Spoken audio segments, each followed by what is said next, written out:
You wanted the best. You've got the best podcast. The hottest podcast in the world.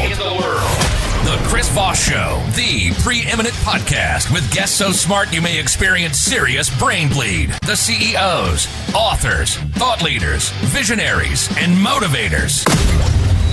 Get ready. Strap yourself in. Keep your hands, arms, and legs inside the vehicle at all times, because you're about to go on a monster education roller coaster with your brain. Now, here's your host, Chris Voss. It's Voss here from thechrisvossshow.com. Ladies and gentlemen, the Iron Lady sings the mix official. Welcome to 16 years and 2,800 episodes of the Chris Voss Show. All the most amazing minds that we have on the show that share with you their journeys, their lessons of life, etc., etc. Be sure to refer the show to your family, friends, and relatives. Go to goodreads.com/Chris Voss, LinkedIn.com/Chris Voss, YouTube.com/Chris Voss. Opinions expressed by guests on the podcast are solely their own and do not necessarily reflect the opinions of the host or the Chris Voss Show. Some guests of the show may be advertising on the podcast, but it is not an endorsement or review of any kind. Today, we have an amazing young lady on the show. We're going to talk to her about her book called Anasazi Vision, Profound Wisdom from the Four Corners Desert and One Man's Journey to Peace. We're going to get into it with her and find out more about her insights, her experience, and how you can improve the quality of your life. She writes visionary fiction for adult readers. She attributes her common life to curiosity, imagination, and parents who encourage her to explore, get dirty, figure things out, and take chances. True served as an Army NCO, a fitness professional, and startup founder. She has thru-hiked the Pacific Crest Trail, and let's see here. Pacific Crest Trail, survived a crab season in the Bering Sea, and led high ropes obstacle courses. She's an adventurer, risk taker, and mother of four. She devotes herself to living an inspired life and thrives by awakening new levels of awareness. Her passion is bringing great ideas to life and leading personal transformation circles and facilitating mastermind groups. Her philosophy is say yes, lean in, and let soul work. So we're going to get into with her. True North is the name of the author that we have today for Anasazi Vision, Profound Wisdom for the Four Corners Desert and One Woman's Journey to Peace. Welcome to the show. Miss North, how are you? I'm doing great. Thanks for this privilege. Thanks for the privilege of coming and sharing your wisdom with us. Give us your .coms. Where can people find you on the interwebs? I'm happy to. AnasaziVision.com and TrueNorthAuthor.com. So give us a 30,000 overview. What's inside this book? Oh boy. This is a story that begs us to explore our own lives and to ponder if life doesn't show up in unexpected ways to give us what we actually need. So I'm told that this book has a superpower and that it slows us down to nature's pace so that we can hear what we often miss in our fast-paced lives. And it follows a woman who deeply loves her mother, but she doesn't trust her. And so this is the book or the character, the protagonist in the story. Is this a fiction then book, or is this more?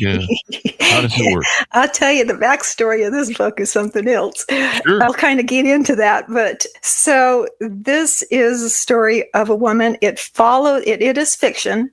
It does follow my life in many ways. It weaves in and out of my own life. And in that way, there are elements of memoir in there. However, it is a fiction. Oh, okay. So it kind of uses the fiction narrative to tell the story of things that maybe can improve our lives by focusing, maybe being more present. Is that a good understanding, maybe?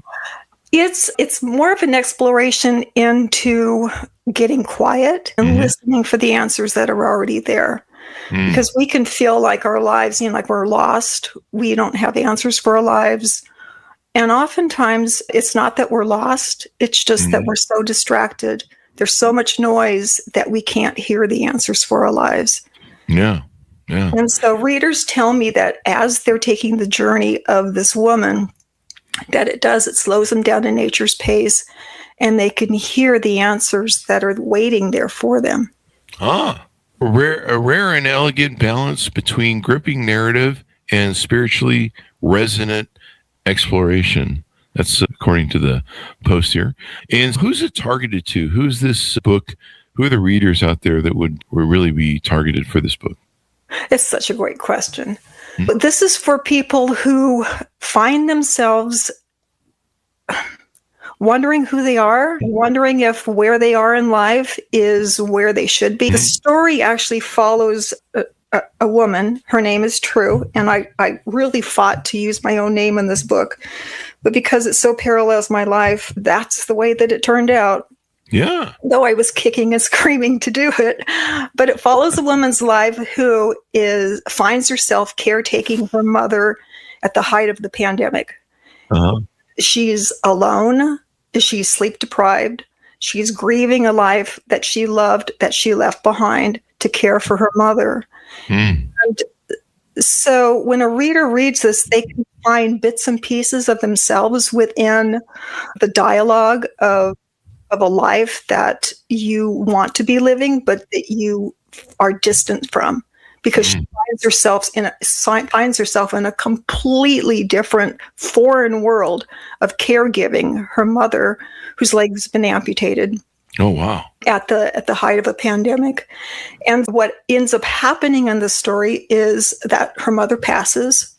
That's fiction because my mother's still alive. But in the story, the True's mother passes, and she is grieving not only her past life, the life that she feels like her life is insignificant, that it's sustainable, and that she's unimportant. I mean, she's been adult diapers. And so I don't even know who I am anymore. And so she heads to the Four Corners Desert, which is where the Anasazi ancient civilization existed.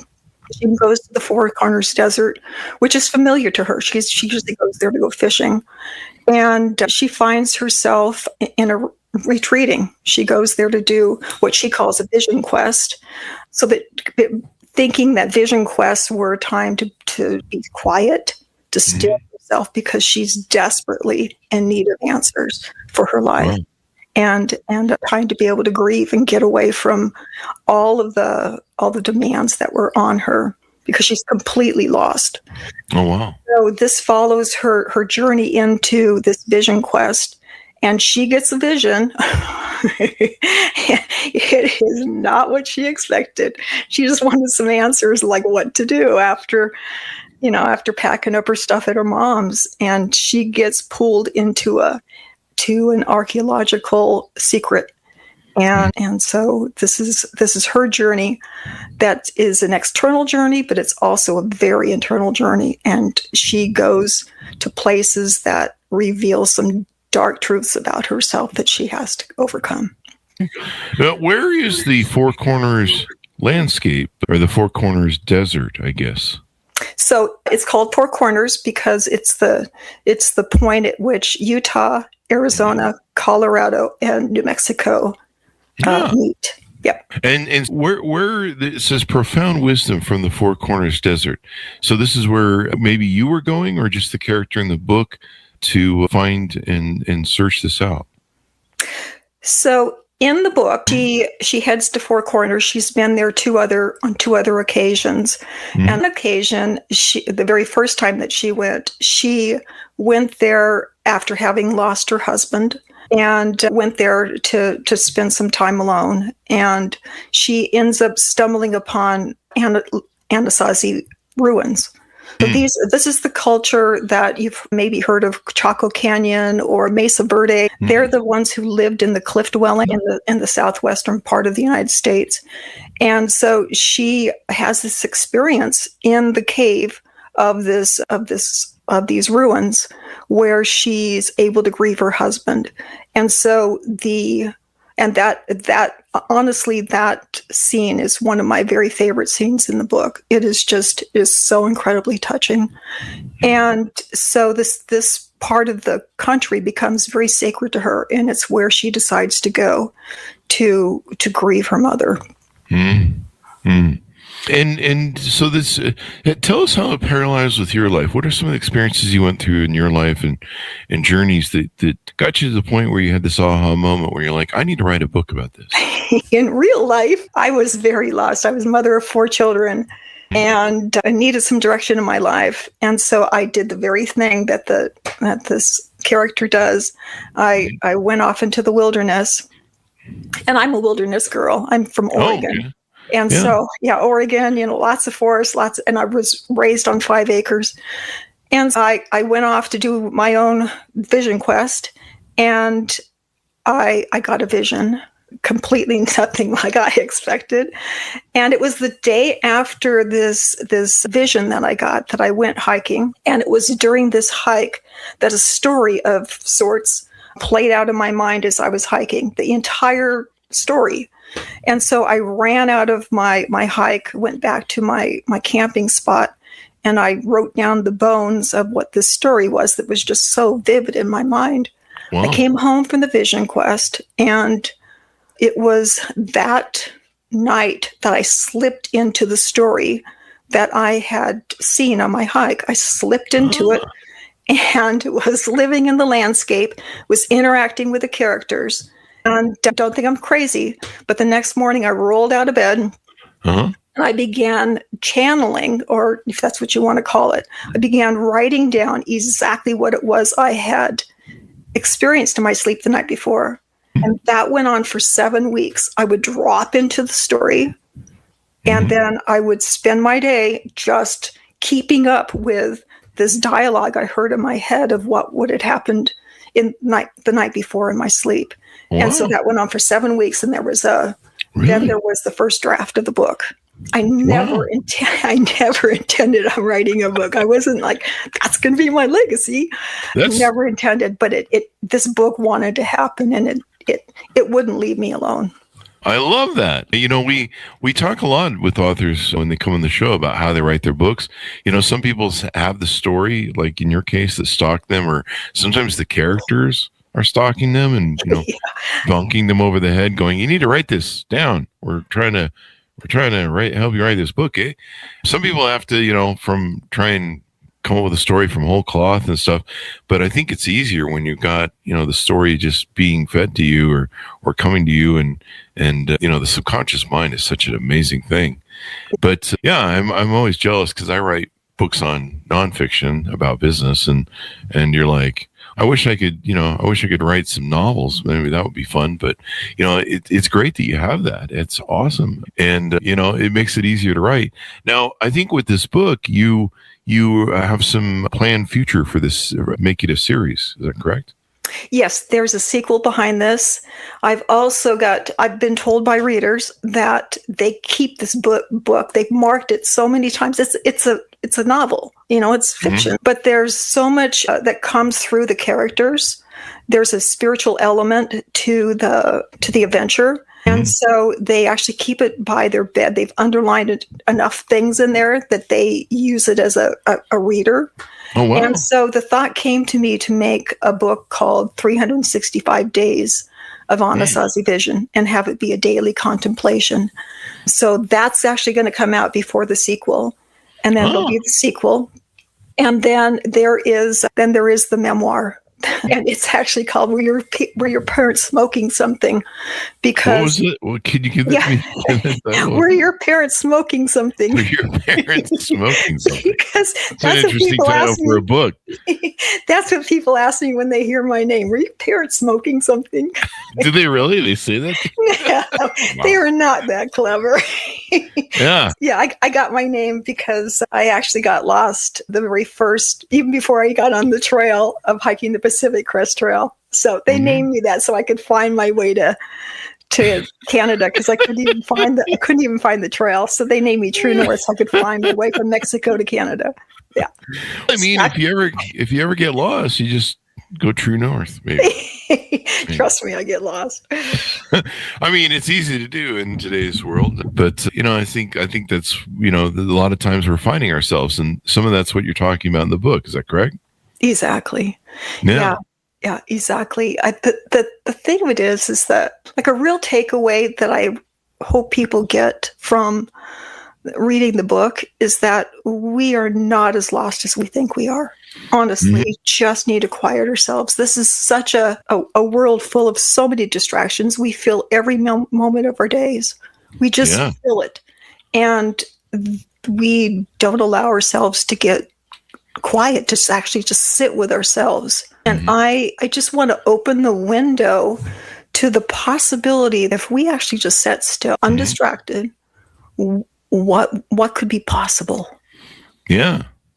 Yeah. So would you say that a lot of this, what this is about, trying to become present? Eckhart Tolle really fleshed a lot of this present stuff out, and I think a lot of Stoicism and other people have talked about it. Is that a good, accurate analysis, or? Yeah, I would definitely say that. And the other word would probably be listen. What? No, I'm just kidding. I always have to pull that joke. Whenever someone says, "You don't listen to me," Chris, I go, "What?" And they go, "You don't listen to me." I go, "What?" I think you do really good listening. You've got great questions. I try. I mean, I try. It's always a work in progress. We're always trying to get better. But yeah, being present is really important. I went through a period of my life where I just lost my dog that I'd cared for in cancer for almost 2 years. And this was one of my favorite dogs, one of my best dogs that have been so loyal, always by my side, slept by my side at bedtime. I would wake up and she would be around my head. Of course. Up here. She somehow it's pushed in, and she'd be like around my head, just always protecting me. She'd either be at my feet or my head or by my side, and she was just one of my daddy's girl, and so I just had a real connection with her, and I think I really broke through with her at a human thing. She taught me to kind of be. Both my dogs kind of taught me to be a better human, just because they're such good examples of unconditional love and just enjoying the moment too. I mean, that's the other thing about a dog. They're really, they're really present. They live the best life because they're just like, we're just having fun in the moment, man. We're not worried about nuclear war. No things going on. We're just going to live our best life all the time. And I've got a puppy now, and he's living too much of his best. He's living too much life. Yeah, I don't know whose idea it was to put a 10-month-old toddler into a full-size damn dog, but I'm about had enough of it. But anyway, so I was dealing with the fallout of that, and my ADHD, my OCD was just overwhelming my brain. It was giving me massive depression, and I couldn't focus. And I remember having this problem at the time where I just felt disconnected from my world. My dogs would come in, I'd play with them, I'd pet them, and I would just feel like I was someplace else because I was, worried about so many things and so depressed and everything. And I just felt like I wasn't there. I felt like I was interacting with my world and my dogs, but I was just so overwhelmed. I wasn't present, and I didn't know what it was. And then I transferred 200 or 300 of the latest photos of my dog before she passed to a hard drive. And the hard drive fell off the desk one day and broke the hard drive. And so I lost, and so it was like a double whammy for me. It was like, you took my dog and now you're going to take my pictures. Are you for freaking real? And I crashed out, and I was in a really bad funk. And then someone came on the show, just the luck of the draw. Someone came on the show and introduced me to Eckhart Tolle, and I found a way to get present again through the work of his stuff. And yeah, it's really important. Like you say, you've talked about it here in the show. We're just getting, how would you call it? Just run like a horse into oblivion, that for all the stuff coming at us every day. I mean, it's 2026 right now. We've got a war going on. We got oil prices going through the roof. Everything seems to be on fire, and it's really hard to sometimes stay present and calm and see the big vision, when everything's being thrown at you every day. Yeah. So you help people through that with the book then? Yeah. And those hard things in life, like you just described, and I really feel for you. I mean, I really feel for you, Chris. It's a tough time. Yeah, it's really tough. And it can take us places that they aren't fun. Yeah. They are not fun places in life, and we just can't climb out of it. One of the things I continually hear from readers is that this book stays with the questions. It doesn't try to tidy things up that we as humans have real emotions. We have legitimate experiences, and we feel deeply. And the experience of being human is one that we need to just allow to happen. And so things can happen in our lives that take us to these places. And we may find, if we can just sit with it, that it takes us to the place where we really need to be. That's like this brought you to presence in a way that you didn't know you were capable, or that you were even not there. Yeah, I didn't even know it existed. Like, I didn't know what present was. I mean, it seems simple on the face of the definition of the term, but being present, being calm, being able to still the mind. And I've been through that a few times in my life where I had really bad ADHD and OCD, and I had to get on, Zoloft for a while to calm the brain, the overactivity in the frontal lobe. And that's usually what causes it. But you become overwhelming. Your mind just beats up on you 24/7. Yeah. And it's punishing you for the past, and it's just wrecking you. And there's nothing you can do to change the past. And it just keeps replaying it, but you're just getting whipshod. I think maybe that was the word I was looking for with the horse earlier. You're just getting whipped to death, where you're just, your brain is just, oh, you did this wrong, you did that wrong, and you should have done this, you should have done that. And just, it can really beat up on you if you let it. And being present's the only way to stop that little monster running around. Yeah.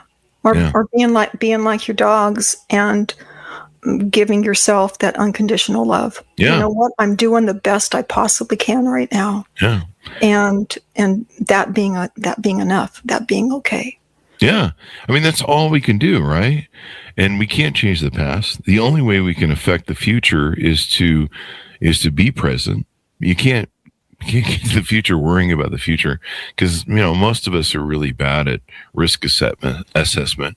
And so we worry about stuff that probably will never happen. I think there's a statistic on that people worry about something that won't happen like 60% of the time or something. Sounds about right. We have this weird imagination of stuff that will never happen, and yet we're obsessed with it.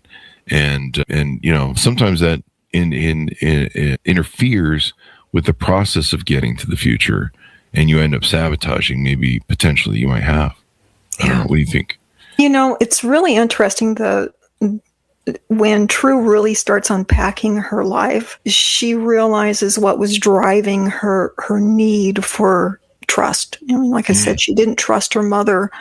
And in the opening chapter in the book, we find True in the caregiving situation. The reason she didn't trust her mother is because her mother just swore off of emotions. Oh. Yeah, so she saw emotions as messy and unpredictable, and something that she just steered clear of.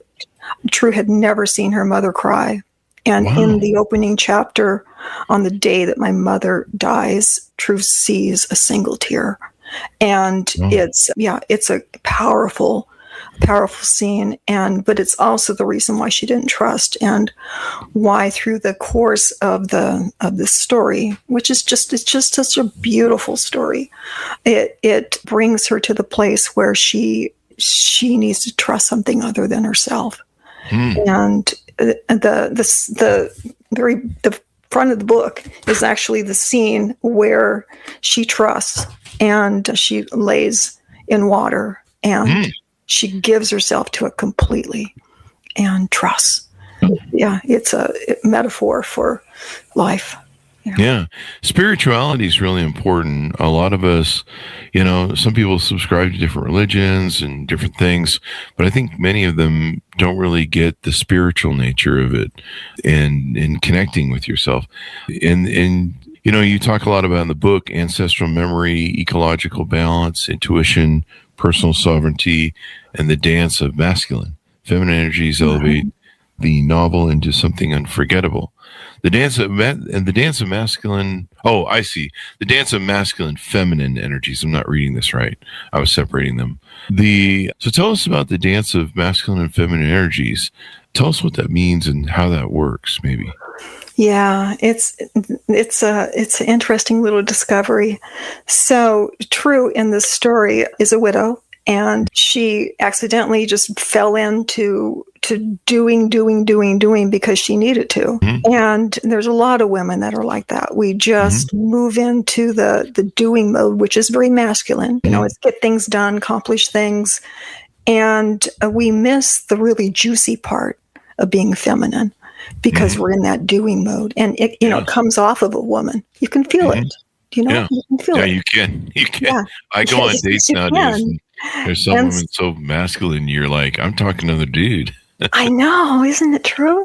Yeah, and if we get really honest, we as women, we miss that juiciness that we have, and it's there, only we're so caught up in the doing. And so True unintentionally fell into all this, the doingness of life when she lost her husband. And so what she discovers in this story is the experience of moving into what the masculine feminine dynamic is.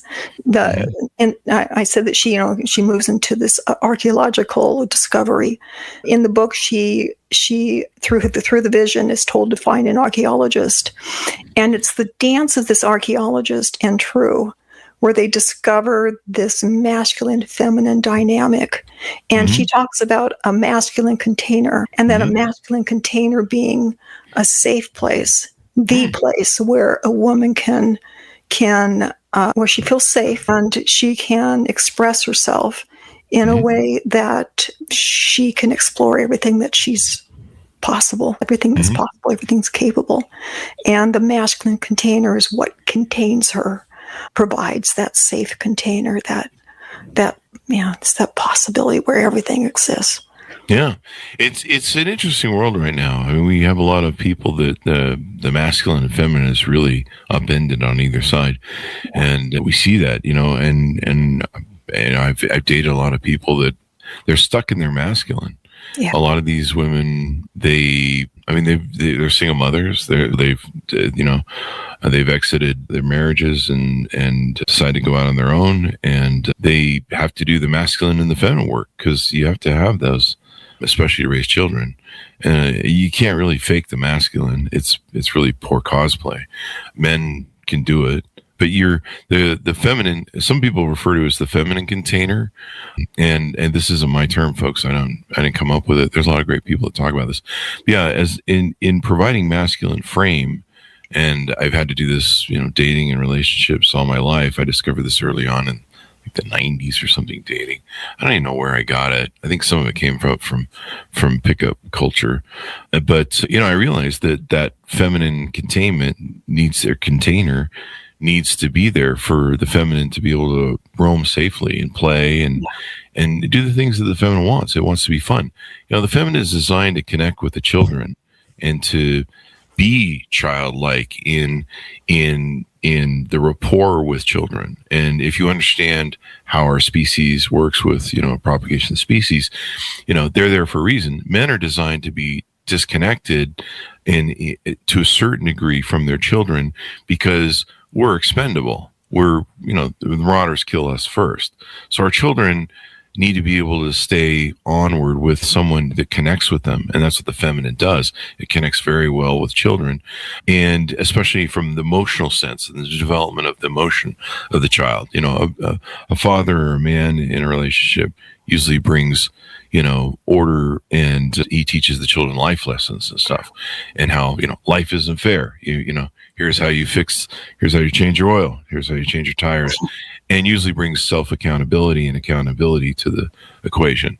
Your mother will coddle you, but your father will kick you in the ass because they're both preparing you for life and future relationships and giving you that thing. But yeah, the one thing I learned a long time ago was the feminine or the masculine frame and the feminine containment. And as you say, it's the masculine containment is provided by the masculine to the feminine. And it's really important. I've seen women just blossom in it and being in their feminine. And, right now we have a problem in society that a lot of people don't talk about or realize, and the data is just finally coming available too. But women, because of the pressure of being in the workforce and being in their masculine now, they're finally, what's always happened to men is finally happening to them. And so for eons of time, men have died off. If you look at the stats, you can Google this, folks, if you think I'm just making shit up. But if you look at the stats, men over time, we tend to die almost at a 50% rate of women. And it's because we do hard jobs. We carry a lot of stress. We carry a lot of labor. And, and we work in jobs that are usually sometimes high risk. But, it gets to us, and we work hard. We carry the load for everybody and in our families. We're the provider, the protector. There's a lot of weight that goes on us. And in the meantime, we're trying to build a life. We're not born into our value. We have to build our life and contribute something to become something in society and be able to raise and host a family. And so we die at twice rates. And of course we do stupid stuff too, jumping out of airplanes.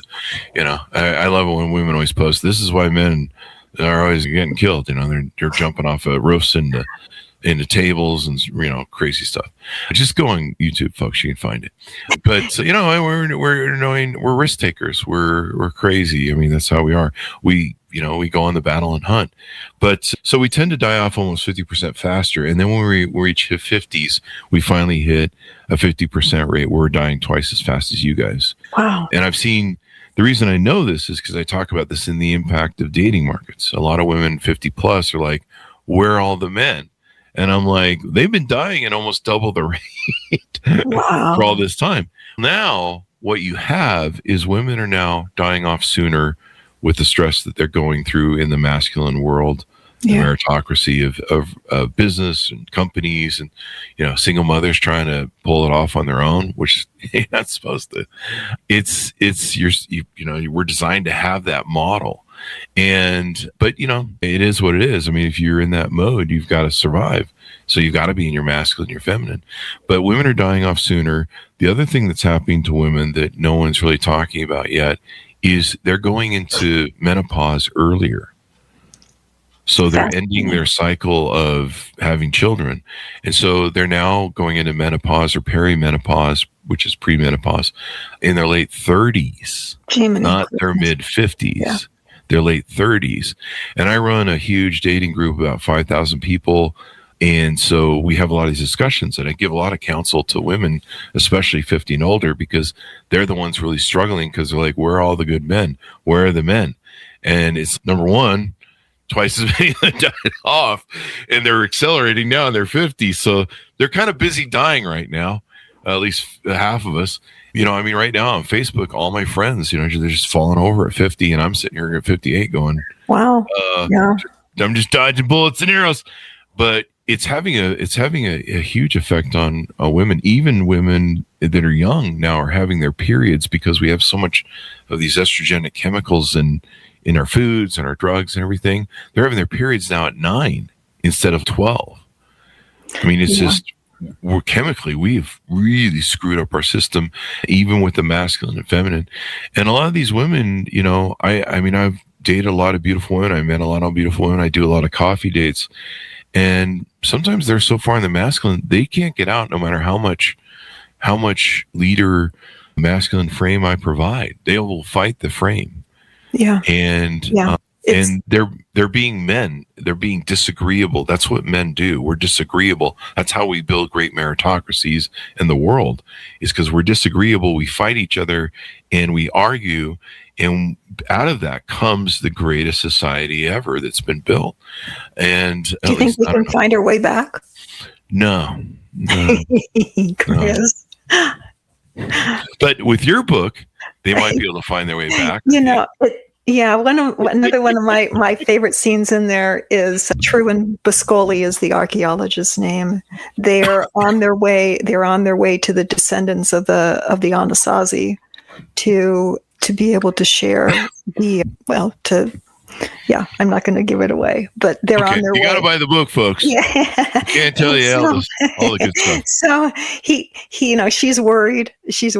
And so what he does is he eases the car over to the side of the road, puts it in park, unbuckles his seatbelt, and turns towards her and reassures her that everything's going to be okay. Oh. And I, when I wrote that scene, it's like, where is Boscoli? I want to marry that guy. It's true. It's true. There are things in here that I got to tell you that writing this book changed me.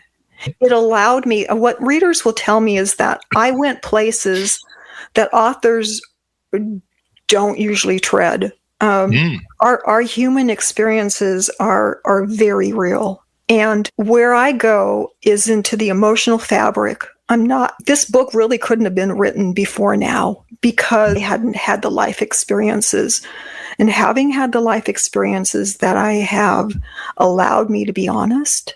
It allowed me to be able to go to the emotional taproot of what these emotions are, these experiences are, and to go there. I mean, to really go there.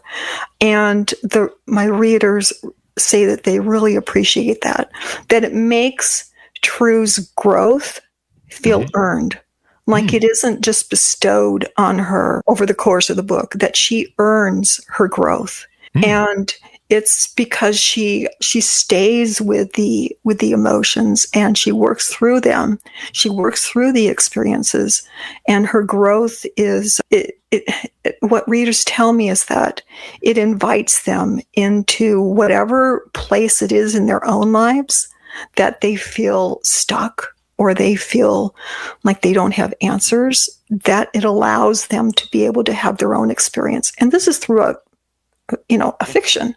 And so this book really does have a superpower. And I didn't know that going into it, that it would have this kind of effect on people. But it does. Yeah, I hear it all the time. Yeah. Do you think it can help women get back to their feminine? Because it depends on the length of time too. I mean, yeah, I do. I was alone for almost 2 decades, and we can get really used to what that feels like. Yeah, and we almost feel like it's a badge of honor to be able to carry all that. But the honest to God truth is, we want to hand off the baton. We're tired. Yeah. We are really tired, and like you said earlier, we're worn down.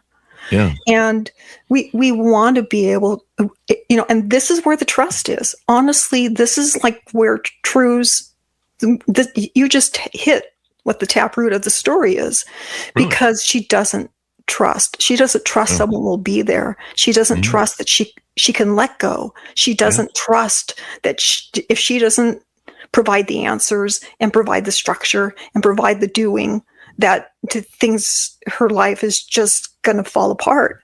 And so this is that is her greatest fear. And I go there as far as, how tightly she's trying to hold on. But this is the experience we need is to be able to say, what would happen if I just let go? And she is so terrified to do that, speaking to what you're talking about. And so this scene that's on the cover of the book is when she finally lets go, and she's terrified to do, and she does. And what's on the other side of that is the wisdom of the Four Corners Desert. And yeah, this book, it has a life of its own. I did my vision quest over 20 years ago, and so this book was written over 20 years ago. And once that first draft was written, it's sat there because I hadn't had the life experience yet to be able to give it the emotional, maturity and the emotional experience that the readers now feel. And so in 2024, I completely rewrote it. And that's where it used to have a male protagonist. And that's where the book told me, nope, you're going to put yourself as the protagonist. And I fought that. He's, no, you're not going to do that. But that's what it wanted. And I honestly believe, because I listened to that, again, there's that listening. I listened to that it allows the readers to be able to have this real intimate experience with the protagonist. If there's some way that we can get people back in their masculine and feminine, I mean, the other challenge we have is a lot of men are feminized. They've been raised under an ideology over the last 20 or 30 years. We talked a lot about Lost on the show, where men have been really emasculated through radicalization in schools, even in childhood, sometimes by mothers. And you can see it. And when they grow up, they have no concept of masculine. They have no concept of how to provide frame. They're feminine in of themselves because they've been emasculated from birth. And so this is the problem. So women are like, where are all the masculine men? They've been destroyed over the past 20 or 30 years. And we're kind of seeing the end game of this whole experiment that started in the 60s. And it's really not working for a lot of people.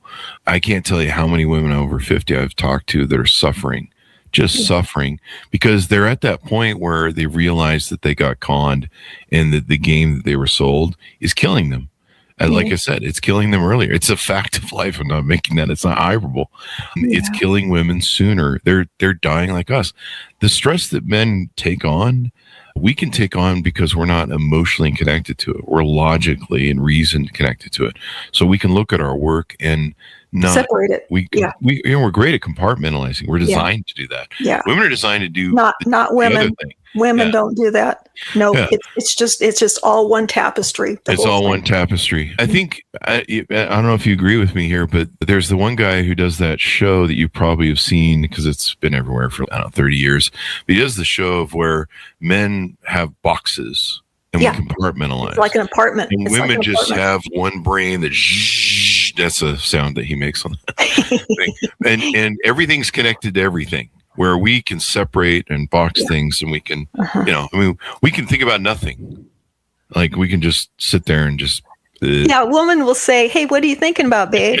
And they're like, "That's not possible." Yeah, what you see is what you get, and there's a way of being able to disconnect from all of that. Not in a bad way, but it just in a survival way. Yeah, but your way of talking about presence, right? But women, no, we feel it all. Yeah, and it can be overwhelming. I mean, I've seen my girlfriends and women get far up in their feelings, I think is what some people call it. It could be overwhelming. I mean, I can't imagine as a man being whipshod by my emotions all the time and thinking about everything all the time. I mean, I can multitask really well, but it's kind of a development. Part of it's my disease of ADHD. I think I'm multitasking well, but I'm not really. Let's put it that way. Because you can't be functional if you're worrying about everything and anything. Women are designed to be that way because they have children and they're designed to be children safe. Where are they at? I'm being vigilant and protecting them.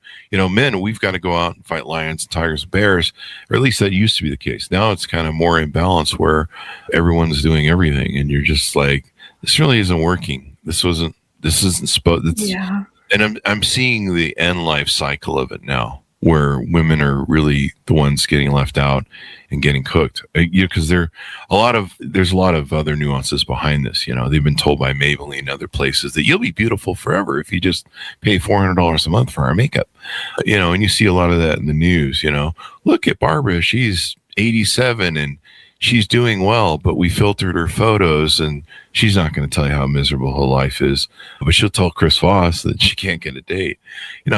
I counsel a lot of these women in their 50s and 60s, and a lot of them picked up a lot of this man hate sort of. Oh yeah, that's so sad. One of the problems you have is even if they want. It's really funny. You'll talk to them. I want the feminine containment in the masculine frame. I want a masculine man, and you're like, honey, no masculine man's going to take you on because you're another dude. Yeah. Sometimes the belief systems they have are just so toxic towards the masculine. They're like, it's funny. They're always like, I hate the patriarchy. I hate the patriarchy, but you want the patriarchy. You're like, what is it that you want? Yeah, I think we're all just a little bit confused. Yeah. There's been so much bleed over, and we tend to really question. Is this the relationship for me? Is this? And honestly, I really do believe it comes down to the relationship we have with ourselves, and I agree. if we're solid in that, if we're secure in that, then we can be present. There's that presence word again. We can be present to the person that's in front of us in a way that feels authentic, that feels true to who we are, and that we are actually speaking from a place that feels aligned. And ultimately, I think that's what we're really looking for, is to align ourselves with what we feel and like we're here to be able to contribute. Yeah. That we're being true to ourselves, true to what we're here to do, whatever that means, but in alignment with our values. And I think the question too, Chris, is, there's all this striving that's going on, and why are we striving so hard? Are we running to something or running away from something? Is what we're going after something that we actually want, or is it something that we've been told that we want? And is all this striving making us happier? Is it making us more content? Are we the people that we want to be with ourselves? Maybe that's part of the reason why why we don't sit with ourselves and just imbibe in that quiet, in the stillness, in that absolute still space of quiet, because it's uncomfortable. Why is it uncomfortable? That's the juicy part that we just kind of want to be with, is who am I afraid to be with? Because who we really are, it's maybe just because we're out of alignment. And then if we get really still, there's that listening and stillness again. If we get really still, listen, there's no way to get off track. Yeah. That we weren't born here without an internal guidance system. And if we get quiet enough, the answers are already there. Yeah. It isn't like we have to get new answers. It's just getting quiet enough that we can actually hear what's our truth. And so that's just kind of Would you say some of that helps bring self-accountability? A lot of us are afraid to sit in the stillness in that moment because we have to face ourselves. Yeah, exactly. I think you nailed it. For some people, right emotionally, that can be overwhelming and too much, because we all make mistakes. But if you ignore your mistakes long enough, you're gonna have to look at them, and it's a huge pile after 50 years or whatever. I think taking little baby steps initially. You don't have to do something grand. Take a vision quest in the story. Just taking 5 minutes, sitting in the car before you leave, before you get out of the car, just being still. It's putting your phone away when you just want to pick it up, and just being okay with just sitting still and not filling the time. I think little increments of that, we get a little more comfortable and a little more comfortable and a little more capable of listening. And I think it's really asking the right questions for our lives, and then being willing to not try to rush into the answers. I got to figure this out by Tuesday, but allow it, because life will give us the answers. We can't avoid it if one way or the other. One of the things that happens in the book is that she learns that we come in having chosen life lessons. There are certain life lessons that we want to before we leave the planet, and the people who would best allow those to happen, and the experiences that would best allow those to happen, that those surface in our lives, and that things keep circling back around again and again, different players, different circumstances. We kind of camp around those things, and they become eddies because they're life lessons. They are something that we chose to be able to move through or past, or as part of our life. And that's why those things keep coming up in different circumstances and different people, is because it's something that we actually want to be able to have as a life lesson. And that's explored in here too. I love the concept, and I like how you talk about the masculine feminine frame. That's really important, but you have to be able to trust the masculine. One of the things, people should know is right now there's so many thick belief systems. And then of course we're kind of in this moment where we have this extreme victimhood signaling. It's like what I call it victimhood competition Olympics, where people are, part of the thing with the feminine is it cries out for help. And it tries to get the masculine to kick into gear to provide and protect. So when it's alone or when it's isolated, it creates, hey, I need help, and screams for help. And usually if you study the history of human nature, this is the nature of the feminine, and it will try to be the loudest rung for help, because we, as a species, we try to protect the womb. Everything revolves around the womb and propagation of the species. It's really simple, basic stuff. And so we protect the womb. That's why women and children go first, because men are expendable and we need the womb to survive, to keep the propagation of the species.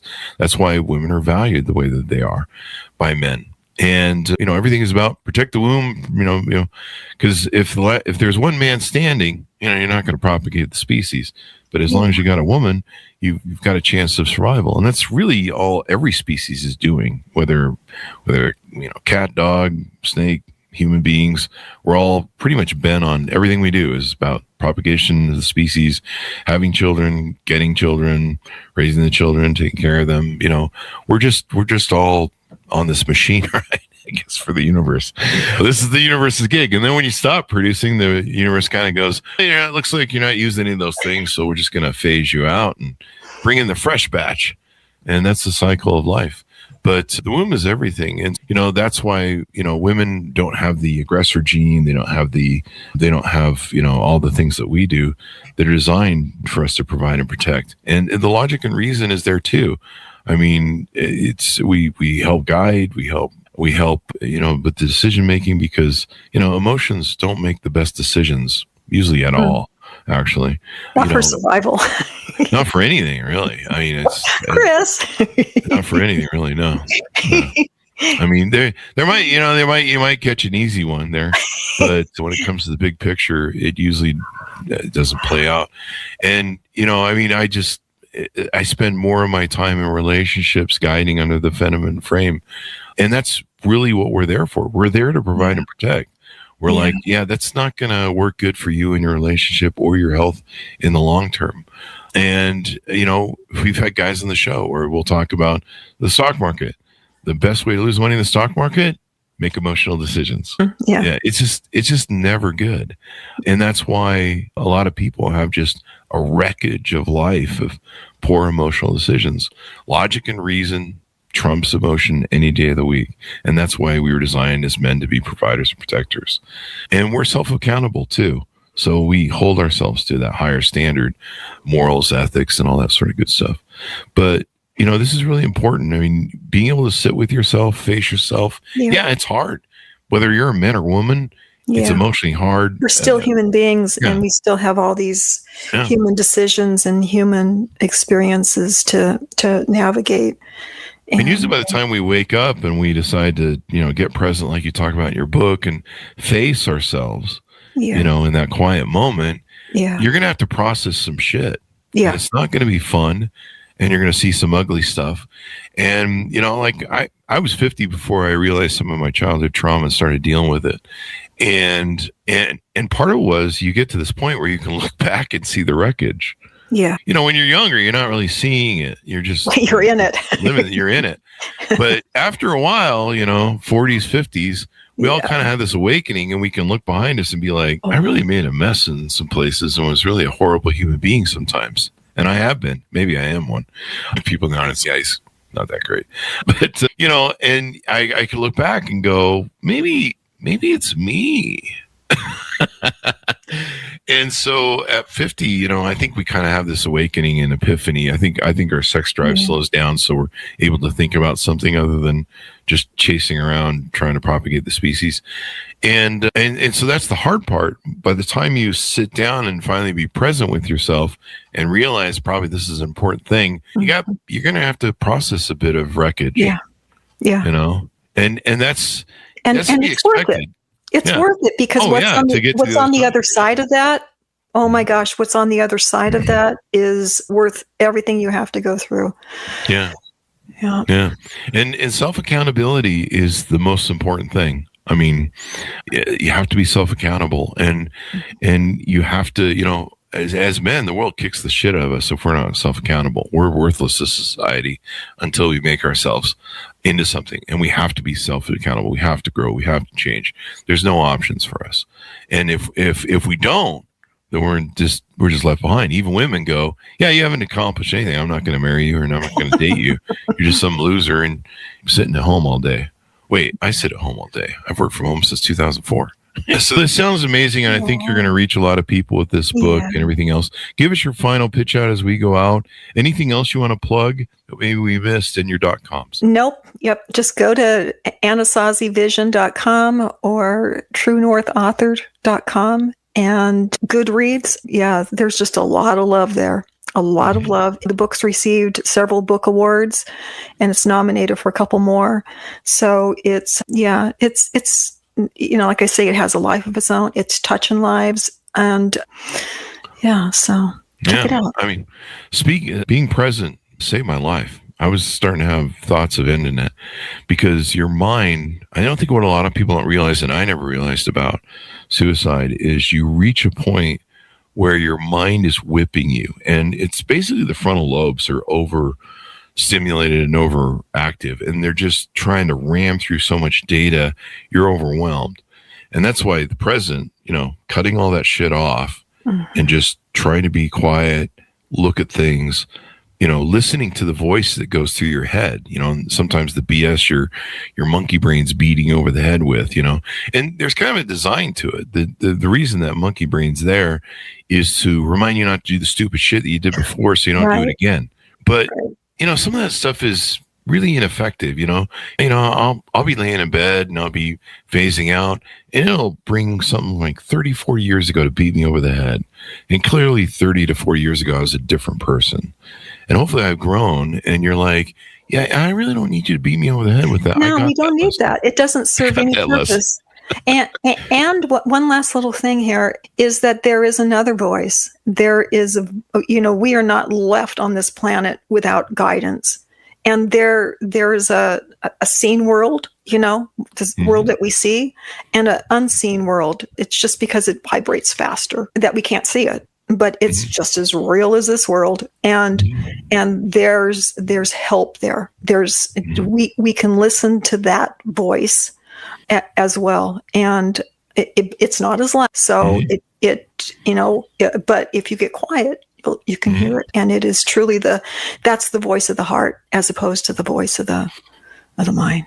It's springtime, and I just recently started the thing that I do when it warms up, because I can't do it in the middle of winter. But I started this thing several years ago where instead of, when I open my email, it's whipshaw. It's no fun. It's an atomic bomb every morning. It's 5,000 spammers. But for some reason, in January, December, somehow the spammers and AI got together, and they are winning, and they are slamming. I can't block mark as spam fast enough. And then the phone calls, I can't even answer the phone anymore. I just told my mom and a few close friends, hey man, if you call me, I'm not picking up. I don't even look at the phone anymore when it rings. So you probably want to send a text message. Yeah. And even then, I hear you. Yeah, I hear you. It's crazy. And you're just trying to find peace. But I started this thing where when I wake up in the morning, I take my coffee and I go sit out in the sun to pick up my vitamin D and start my circadian rhythms. Yay. Yeah. And I'll read a little bit of Stoicism. I try and pick something random out of Meditations or Epictetus or one of the other Stoics. But then I just try and think about it. Yeah. And I get to spend time with my family, my two dogs, and I sit in the sun and I enjoy nature. and I get some oxygen and vitamin D. And, it really changes the outlook of my whole day. Yeah. It puts me in control. Yeah. And that way, when I sit down, I'm in this kind of, I don't know what you call it. Maybe I'm in my own container, but in my own presence where I feel like, okay, now I'm going to let you into my world, Mr. Email, instead of me opening it up and being, oh God, this is on fire and that's on fire. And this person can't find that. This person, whatever, has this question that's, and they always wait till, everything's on fire before they ask. Yeah. And it's like that quiet moment in the morning can set your day. It makes all the difference in my life. And I've kind of missed it during the winter. I guess I need to make myself a sunbox or something outside that I can. What part of the country do you live in? I go between Vegas and Utah, and my mom lives in Utah, and my sister is in a care center.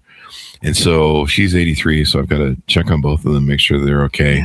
And they're the last of my family. So I try to spend as much time up here as I can. COVID kind of helped to push that. But, so that's another part of it, being close to the family and appreciating them. Every Sunday I do what's called is Gratitude for Gratefulness Day. It's my grounding day and my archives day. And so I usually spend that trying to have that quiet peace, that presence you're talking about. Yeah. I usually take myself out alone to a fine restaurant. There's a place I like to go where they have a patio out on the lake. And so you want peace. Yeah. And then you can watch the sunset or over the lake, and it's just great. But I take those moments to just sit alone with myself. It's, there's no dates allowed on Friday or Saturday, or dates are Friday and Saturday. There's no dates allowed or women allowed on Sunday. That's my one day. It's a time to invest in yourself. It's so important. I'm so glad to hear you do that. That's so important. We need to invest in ourselves. Yeah. All right. Don't be afraid to be still, folks. If you may have to process some stuff and be accountable. But once you process that and go, okay, I understand what I did wrong there, and I'm going to try not to do it again, then you can really grow and change. And it's not the big becary. It really, we catastrophize it more than make it bigger. We make it like, we're become afraid of it. Actually, you know what? If we just move into it, it's not as bad as we think it's going to be. And what we get out of it is just 10 times, 100 times. Yeah. And you're right. It's, a lot of it's in the past too. And I think it's scary, but once you come to the realization that you can't change the past, you have to change how you're perceiving it, how you're reliving it. And you have to, I think sometimes just saying to your brain, okay, I got it. I got the message. Like sometimes my brain will just, you ever get a song stuck in your head and it's maddening because you'll be singing it when you wake up. You'll be I did that this morning. I won't ask which song because they'll probably re-cue it up in your brain. But we get these songs like Baby Shark. That's one that'll get stuck. No, don't even say the name. Sorry, I just ruined it for everybody. I just screwed everybody right there. But and I'll tell my brain, I'll be like, hey, you know what? Stop replaying that. Sometimes I have to tell it a couple times, but it'll eventually do it. It'll eventually go, okay. He doesn't want to hear Baby Shark. I'm done playing now. Let's give him that other song. Anyway. So there you go. Thank you so much, Chris, for this opportunity. It's been a real pleasure talking with you. And thank you, Ms. North. Really appreciate it. Thanks, Monis, for tuning in. Order up a book wherever fine books are sold. Anasazi Vision, Profound Wisdom from the Four Corners Desert, and One Woman's Journey to Peace by True North. You can find it wherever fine books are sold on The Chris Voss Show. Be good to each other, folks. Stay safe. We'll see you next time. You've been listening to the most amazing, intelligent podcast ever made to improve your brain and your life. Warning, consuming too much of the Chris Voss Show podcast can lead to people thinking you're smarter, younger, and irresistible sexy. Consume in regularly moderated amounts. Consult a doctor for any resulting brain bleed.